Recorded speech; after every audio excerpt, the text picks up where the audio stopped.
사람들이 죄를 두려워하지 않아야 할 이유가 있습니다. 첫 번째는 하나님이 이미 사람이 짓는 그 죄에 대한 죄값을 치러 주셨기 때문입니다.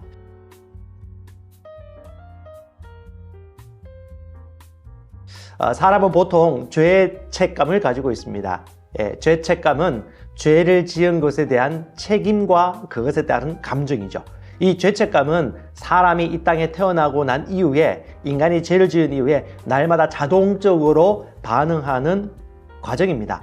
그러므로 어떤 잘못한 일을 저지르면 그 잘못한 일에 대한 결과로 내게 병이 났거나 나쁜 일이 생기거나 좋지 않은 결과가 바로 내가 도덕적으로나 양심에 거리끼는 일들을 했기 때문에 일어난 일일 거야 라는 자동적으로 그런 생각이 들어옵니다. 왜냐? 사람들은 누구나 그런 죄책감 혹은 죄의식을 가지고 있기 때문에 그렇죠. 하지만 저와 여러분들은 자유해 줄 수 있습니다. 성경은 저희에게 정확하게 얘기하고 있죠. 뭐라고 말합니까? 하나님은 죄값에 대해서 이미 다 지불하셨다. 그리고 인간이 가지고 있는 모든 죄에 대한 책임을 다른 분에게 전가시키겠다. 이것이 바로 신구약 성경의 핵심입니다. 자, 예레미야 13장 19절에 보면 하나님은 참 두렵고 무서운 하나님으로 생각이 될 것입니다. 왜? 여호와의 노여움이 일어나 악인의 머리를 칠 것이다. 보통 예수 믿고 난 이후에 가장 먼저 읽는 성경이 구약 성경인데, 구약 성경을 읽다 보면 상당히 무서운 하나님이에요. 해오리바람 보내기도 하시고, 자연재해를 통해서 사람이 죽기도 하고, 혹은 칼이 일어나가지고 동족을 죽이기도 하고 하는 그런 일들 가운데 하나님이 공의의 하나님으로 등장합니다. 그래서 이런 하나님을 너무 묵상하다 보니까 하나님이 무섭다고 생각이 되어지죠. 그리고 혹은 설교 메시지라든가 사람들로부터 그렇게 듣기도 합니다. 하지만 여러분, 성경은 전후 문맥 그리고 구약과 신약의 흐름을 상기시켜야 됩니다. 하나님은 공의의 하나님이시지만 또 동일하게 자비의 하나님이고 사랑의 하나님입니다. 특히 지금 이 시대를 살고 있는 사람들이라면 신약 시대를 살고 있고 예수를 통하여서 우리에게 있는 모든 죄와 죄의 책임, 죄에 대한 결과들을 하나님께서 완전히 바꾸어 주셨다는 이 진리를 반드시 확인하시기 바랍니다. 누가복음 2장 14절에는 하나님께서 천사를 통하여서 예수님이 왜 오셨는지 미리 대언하셨어요. 뭐라고 합니까? 지극히 높은 곳에서는 하나님께 영광이요, 땅에서는 화평이요, 사람들에게는 호의이다. 이 땅에 원래 죄에 대한 책임에 대한 결과로 심판과 멸망을 인간이 당해야 됨에도 불구하고 하나님께서는 죄에 대한 책임을 가져가게 하심으로 땅 위에 사람과 하나님 사이에 화평의 관계를 만드셨고 또 사람들에게 호의를 베풀어 주셨다라는 의미입니다. 로마서 6장 23절도 얘기하고 있죠. 죄의 값은 사망이야. 죄의 값은 심판이야. 죄의 값은 저주야. 하지만 하나님의 은사, 연사는 선물이라는 의미입니다. 하나님의 선물은 그리스도 예수 우리 주 안에 있는 영생이다라고 합니다. 이 영생은 뭐냐면 하나님과 같은 종류의 생명을 얘기합니다. 하나님의 선물이라는 것이죠. 이것은 우리가 행위를 많이 10만큼 했다고 해서 그 10을 행동한 만큼의 혜택이 오는 것이 아니라 전혀 일도 없이 예수 그리스도를 통하여 희생하심으로 우리에 대한 죄의 값과 죄에 대한 결과를 해결했다는 의미입니다. 그래서 저와 여러분들이 감정이나 느낌이나 혹은 죄에 대한 책임의 결과를 생각할 때마다 이걸 생각하십시오. 내가 예수를 믿고 구원받았음에도 불구하고 여전히 죄책감, 두려움, 불안, 어떤 일이 벌어지면 덜컥 내가 뭘 잘못했지? 이것 때문에 그런가? 라는 생각이 여전히 남아있다면 조금 생각과 마음을 새롭게 변화시켜야 할 책임이 있습니다. 그래서 여러분, 내 삶에 있어서 바른 결과, 삶, 감정, 그리고 느낌, 생각, 이 모든 부분에 있어서 좋고 평화롭고 건강한 결과를 얻지 못한다면 내가 바르게 믿고 있는가? 내가 모르는 게 있는가? 라고 생각해 볼 수 있어야 돼요. 죄를 두려워하지 말아야 할 이유 두 번째는요, 하나님은 당신께 화가 나 있지 않으십니다. 화나 있지 않으세요. 실제 뇌과학자들이 연구를 해보니까 사람들이 기본적으로 죄의 책임을 자기에게 돌리는 죄책감의 감정의 패턴을 가지고 있다고 연구 결과가 나옵니다. 그래서 죄책감에 쉽게 빠지고 우울증에 빠지거나 그런 느낌과 감정에 쉽게 동요되는 사람들의 특징은 무엇일까? 여러 가지 살펴보니까 첫 번째는 부모님과 함께 살았던 어릴 때의 성장 배경입니다. 부모님이 항상 서로 싸우시거나 어둡거나 큰 소리 지르시거나 혹은 폭력이 난무하거나 두렵고 떨리는 그런 긴장이 연속되어지는 분위기였더라면 보통 자녀들은 그 긴장이 연속되는 모든 결과에 대한 책임이 자기에게 있다고 자동으로 느껴요. 그래서 그런 가정일수록 죄책감이나 죄의식을 느끼는 사람이 많고요. 두 번째는 이런 뇌 발달 시기에 자기가 겪었던 경험과 감정들, 꼭 가정뿐 아니라 다른 사회생활이라든가 혹은 어떤 특별한 사건이나 기억들, 이런 것들을 통해서 자기에게 죄의식이나 죄의 느낌으로 올 수 있고요. 또 내가 자라면서 받았던 교육 혹은 내가 신뢰할 만한 사람들에게부터 들었던 이야기들, 사상들, 이런 조직에서 받은 기억들이 우리 뇌 기억으로 감정으로 우리에게 다가오고 영향을 미치는 거죠. 미국 코엔 대학교 손매남 박사님이 뇌에 대한 연구를 하시고 이렇게 말씀하셨는데요. 뇌 발달 과정이 삶 전체에 미치는 영향을 얘기하고 있습니다. 이 뇌는 사람의 두뇌는 일종의 CPU와 같죠.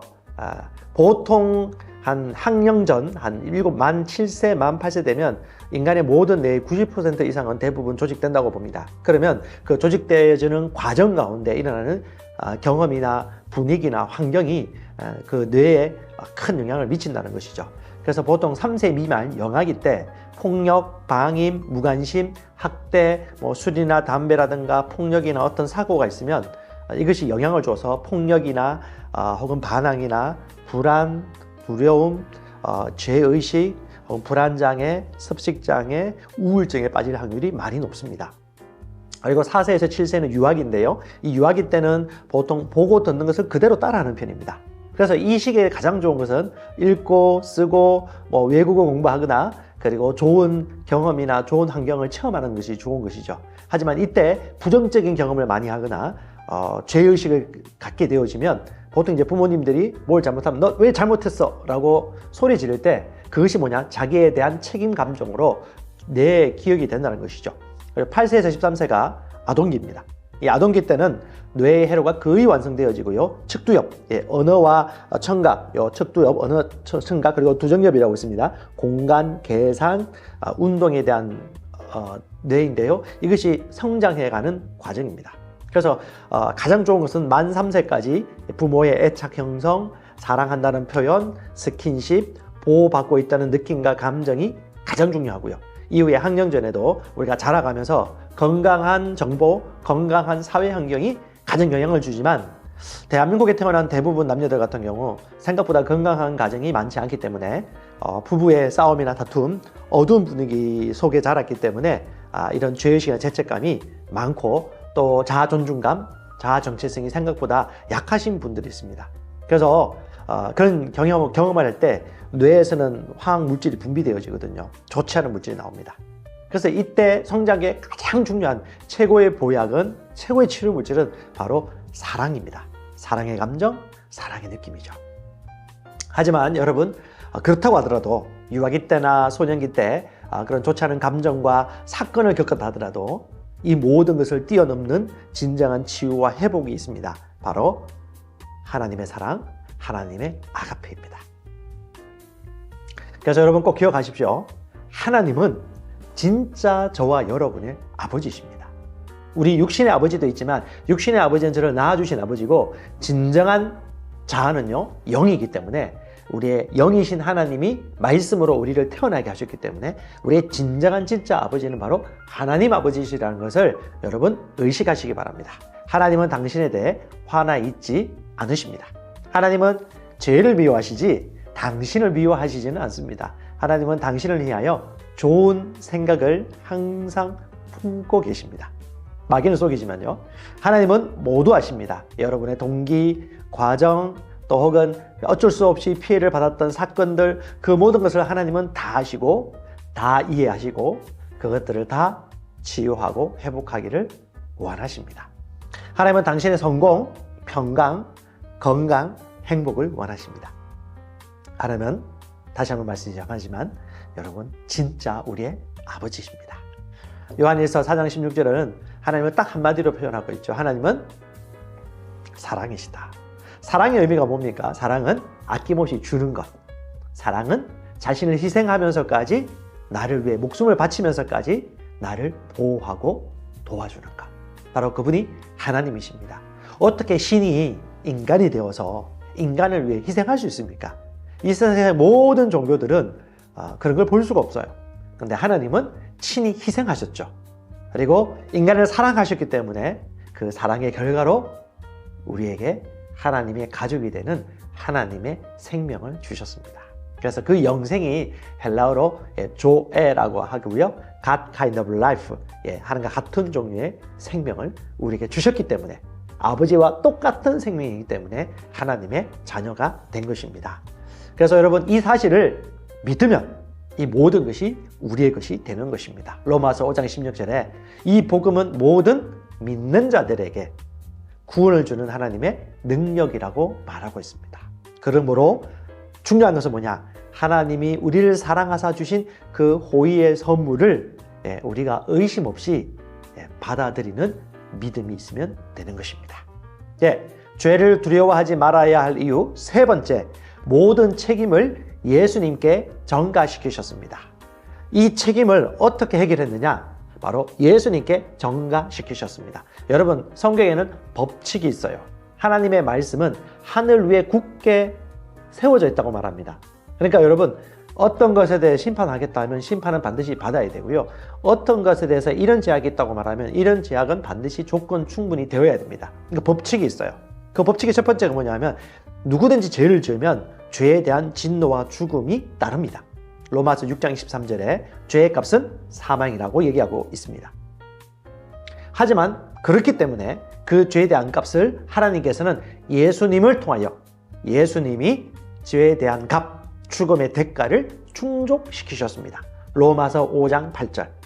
사람이 아직 죄인이었을 때에 그리스도께서 우리를 위하여 죽으심으로 말미암아 하나님이 우리를 향한 자기의 사랑을 확증하셨다. 그가 죽으심으로 대신 죄의 값을 다 치르시고 사랑한다는 증거를 보여주신 것입니다. 그러므로 세 번째, 우리는 단지 그 지불되어진 값, 예수께서 죽으시고 희생하심으로 말미암아 이미 지불되어진 그 값을 그냥 받아들이면 됩니다. 그것이 로마서 1장 16절. 복음은 믿는 자에게 구원을 가져다 주는 것입니다. 그러므로 여러분, 하나님의 말씀은 항상 동등하고 평등하고 법치주의입니다. 하나님은 그 법칙 아래서 죄에 대한 문제를 다 해결하신 것입니다. 고린도후서 5장 19절은 이렇게 얘기합니다. 하나님께서 그리스도 안에 계시사 세상을, 우리 세상 사람들을 자기와 화목하게 하시고, 이 말이 무슨 말이에요? 심판받아야 될 죄인인데 죄값을 치렀기 때문에 죄의 딱지는 떼고 의로운 자로 주께서 만들어주신 것이죠. 그래서 화평케 되었다. 심판받지 않게 되었다. 화목하게 하시고 그들의 죄를 그들에게 로기조마이, 돌리지 아니하시고 계산하지 아니하시고 집을 청구하지 아니하시고 예수께서 집을 청구하게 하셨고 화목하게 하는 말씀을 우리에게 부탁하셨다. 그래서 우리가 이 복음을 믿는다라면 내가 하나님 사이에 원수 관계가 아니고 화목해 되었기 때문에 이제 그것이 은혜의 선물 아닙니까? 그러면 이 좋은 선물, 이 공짜의 좋은 선물을 우리가 다른 사람에게 증거해야 되지 않겠느냐? 그게 바로 화목하는 말씀을 우리에게 부탁했다. 너희가 전하라 라는 의미죠. 누가복음 2장 14절은 똑같이 얘기하고 있습니다. 천사를 통해서 얘기하기를 이 땅에 있는 사람들에게는 평화이다. 즉 심판이 아니라 평화이다. 그래서 죄에 대해서 두려움을 갖고 있거나 죄책감에 허우적대고 있었던 기억을 가지고 있다면 이 복음을 믿음으로 여러분 자유하시기 바랍니다. 저와 여러분들은 하나님의 가족, 의로운 자, 그리고 하나님의 생명 때문에 화평케 한 자가 되었습니다. 죄를 두려워하지 말아야 할 이유 네 번째, 혹시 이후에 또 순간순간 죄를 지으면 어떻게 해야 됩니까? 오늘 그것에 대해서 얘기해 드리겠습니다. 죄를 지으면요, 자백하고 회개하시면 돼요. 요한 1서 1장 9절에 보면 우리가 우리 죄들을 자백하면 이라고 말합니다. 이 자백이란 말은 호몰로교라는 단어인데 고백한다는 거예요. 인정한다는 거죠. 하나님, 죄를 지었습니다. 양심이 알아요. 내가 이 죄를 지었구나. 그러면 하나님 앞에 죄를 고백하면 그는 신실하시고 의로우셔서 우리 죄를 용서해 주십니다. 이 하나님의 약속이에요. 다시 말하지만 말씀은 하늘에 세워져 있기 때문에 반드시 법칙대로 이루어져요. 그래서 하나님 말씀대로 우리가 우리 죄를 자백하면 하나님은 신실하고 의로우셔서 우리 죄를 용서해 주십니다. 모든 불에서 우리를 깨끗게 해 주십니다. 믿습니까? 네, 그럼 믿으시면 돼요. 그리고 자백하고 회개하시면 됩니다. 이 회개란 말은 여러분 실제 가던 길을 돌이켜 방향을 전환한다는 의미거든요. 그러면 여러분 양심이 찔리잖아요. 그러면 그런 죄를 짓지 않겠다고 결단하고 다시 돌아가는 것입니다. 그러다가 또 죄를 지어. 그러면 즉시 회개하는 겁니다. 네, 죄책감을 갖지 않고. 어떤 사람들은 얘기하는 그럼 계속 죄를 지으면 좋지 않겠습니까? No. 예, 로마서에서도 얘기하고 있죠. 죄에 대하여 죽었고 구출받은 우리가 어찌 다시 죄에 대하여 거하리요. 예, 그건 우리 양심이 알아요. 이래서는 안 된다는 것을. 그래서 우리가 시인하고 고백하고 바꾸면 하나님께서는 기뻐하시고 즉시 용서하시고 깨끗하게 하신다. 단 죄의 의식은 절대 오래 가져가지 말아라. 죄를 짓는 순간 바로바로 여러분의 양심에 따라 반응해라. 그래서 여러분 항상 깨끗하고 순결한 마음 상태와 마음가짐을 가지는 것이 중요합니다. 그래서 저는 여러분들에게 권면하고 싶습니다. 첫 번째, 하나님의 말씀이 말하는 진짜 나에 대한 정체성에 대해서 공부할 수 있기를 바랍니다. 저는 여러분에 추천하고 싶습니다. 믿음의 말씀사에서 나온 새로운 피조물 새가족반 교재. 이거는 새가족반뿐 아니라 언제든지 평생 동안 우리가 전하고 의식하고 인식해야 될 진정한 복음에 대해서, 그리스도 안에 있는 나의 정체성에 대해서, 그리스도인의 삶에 대해서 잘 설명하고 있는 교재입니다. 궁금하시거나 도움이 필요하신 분들은 유튜브나 혹은 메일로 또 소식 전해주시면 되겠고요. 두 번째가 말씀 고백입니다. 아까 호몰로기오가 아주 중요한 의미를 나타내는데요. 호몰로기오, 고백하고 시인하면 시인할수록 우리의 믿음이 강화되어지고 또 우리 뇌와 심령 가운데 말씀이 기억이 되어집니다. 새로운 피조물 고백 기도집이라고 최순애 목사님이 쓰신 것인데 믿음의 말씀사입니다. 여기 있는 것은 성경 말씀을 그냥 읽고 고백하도록 만들어진 책입니다. 말씀을 주야로 묵상하는 효과가 있습니다. 그리고 말씀을 먹음으로 말미암아 끊임없이 말씀의 의식이 가득가득 채워지면 툭 건들면 말씀이 나오겠죠. 말씀을 얘기하고 말씀을 묵상하고 말씀을 행할 수밖에 없어요. 그리고 마음과 생각이 항상 거룩함과 깨끗함을 유지할 수 있는 최고의 비결, 바로 주야로 말씀을 묵상하는 것입니다. 기꺼이 기쁨으로 말씀 묵상하면요, 생명을 주고 상쾌함을 주고 지혜를 줍니다. 그리고 세 번째는 방언 기도입니다. 방언 기도는 순복음 교회의 전유물이 아니고 사도 바울이 얘기하고 있지만 너무 유익합니다. 각 사람을 온전하게 세워주고 영으로 비밀을 말하고 하나님께 감사를 많이 하게 되어지고 또 신선한 힘과 능력을 나타나기 시작합니다. 방언 기도, 방언으로 기도하면 말씀을 깨닫는 지혜와 지식도 증가합니다. 이것에 대해서 여러분들도 여러분 관심을 가지시고 성령 충만받고 방언을 말하는 삶을 항상 지속적으로 살 수 있기를 바랍니다. 마지막 네 번째는요, 믿는 자들과의 교제입니다. 믿음의 좋은 사람들. 죄책감을 많이 느끼는 그리스도인과 어울리면요, 또 죄책감을 느끼겠죠. 하나님이 말씀하신 복음의 의미를 정확하게 알고 그 자유를 만끽하는 사람들과 자주 교제하십시오.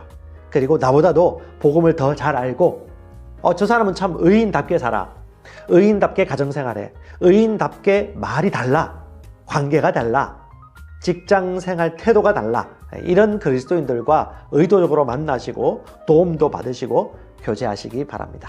여러분, 말씀은 영이고 생명입니다. 이 말씀이 우리에게 지혜를 가르쳐 줍니다. 말씀을 열면 우둔한 자에게 빛이 비추어서 명철하게 합니다. 오늘 또 여러분, 우리가 죄책감이나 죄의식에 빠지지 않고 살아가는 방법은 말씀이 말하는 대로 보고 듣고 느끼고 살아가는 것입니다. 여러분, 아무리 많은 죄를 지어도, 아무리 더러운 추악한 죄를 지어도, 수만 수십만 명 수천만 명의 죄를 다 합한다 하더라도 예수 그리스도의 피 한 방울, 이 피 한 방울이 있으면요, 다 해결되어집니다. 우리가 이 은혜와 사랑을 입었기 때문에 우리는 하나님께 감사하고 거룩하게 살고 또 화목해 하는 이 복음의 말씀을 우리 친구와 가족과 이웃들에게 전합니다. 하나님은 여러분을 사랑하고 여러분을 축복합니다. 감사합니다.